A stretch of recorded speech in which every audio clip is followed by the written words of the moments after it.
آج کے جمعۃ المبارک میں میری گفتگو کا موضوع ہے حافظ قرآن کی عظمت اور فضیلت۔ چونکہ آپ حضرات جانتے ہیں کہ اس جامع مسجد نور میں مدرسہ فیضان رضا، اس میں تقریباً 15 بچوں نے قرآن پاک حفظ مکمل کیا، جس کی وجہ سے آج ان حفاظ کی دستار بندی کے سلسلہ میں ایک عظیم الشان عظمت قرآن کانفرنس آج عشاء کی نماز کے بعد منعقد ہو رہی ہے اسی جامع مسجد نور میں۔ تو آج کا یہ ہمارا موضوع، آج کی کانفرنس کی دعوت بھی ہے۔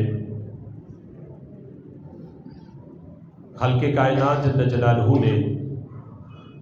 ہمارے آقا صلی اللہ تعالیٰ علیہ وسلم کو جو معجزات عطا کیے، ان معجزات میں سب سے بڑا معجزہ قرآن مجید فرقان حمید ہے۔ یہ ایسا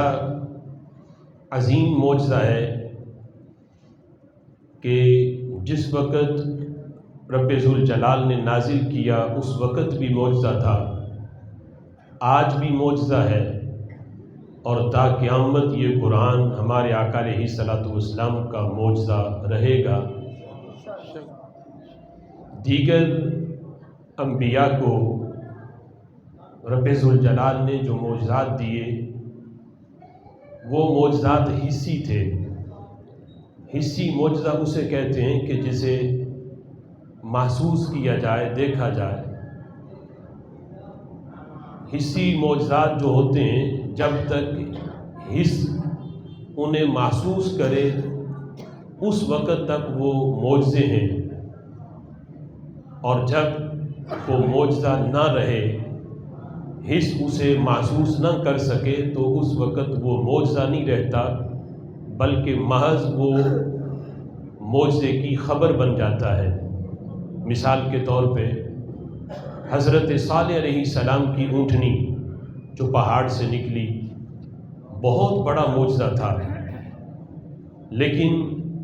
اس معجزے کو ماننے کے لیے کوئی مشکل نہیں تھی۔ جن لوگوں نے اس اونٹنی کو پہاڑ سے نکلتے ہوئے دیکھا اپنی آنکھوں سے،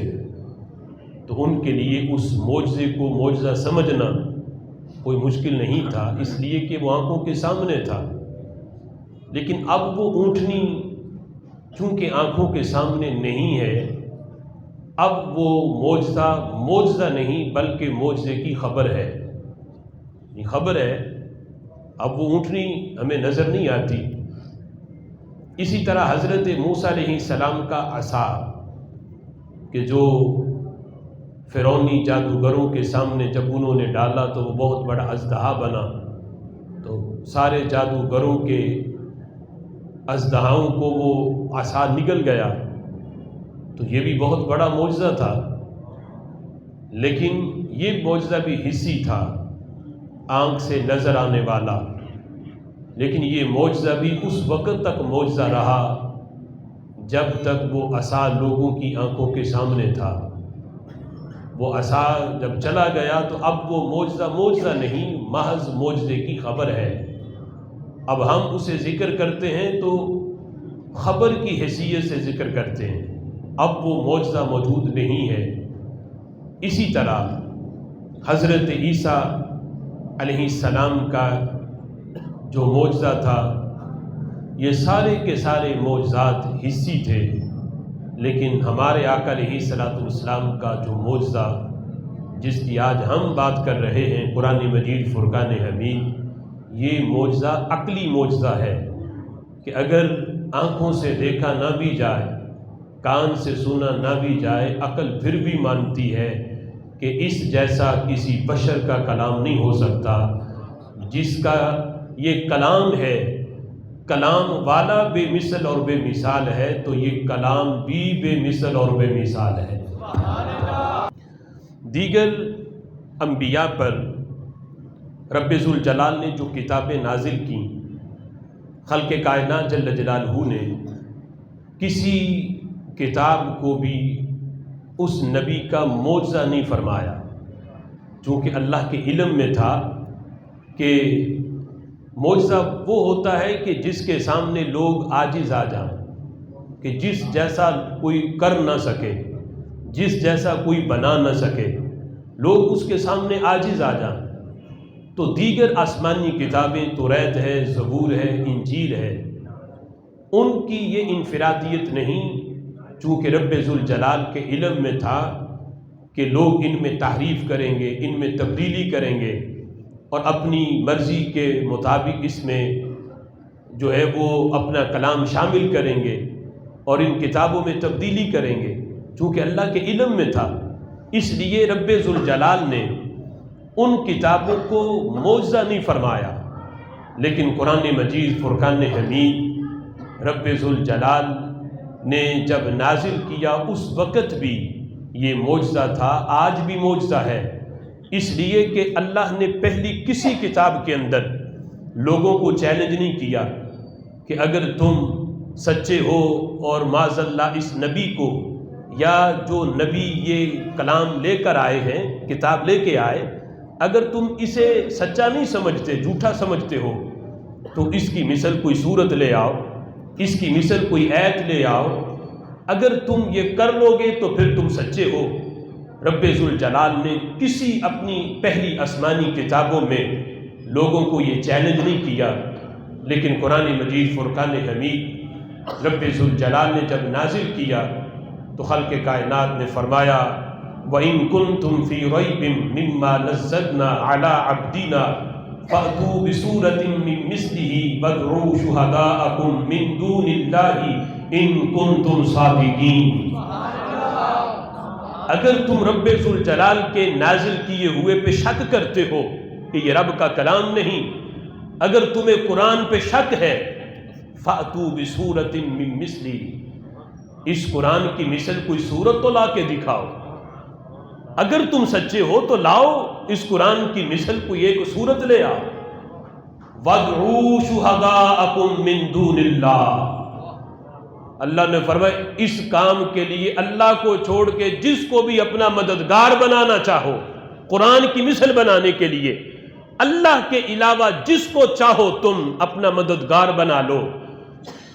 پورا قرآن نہیں، اس قرآن کی مثل ایک صورت ہی لے آؤ۔ ان کنتم صادقین، اگر تم سچے ہو۔ رب ذوالجلال نے یہاں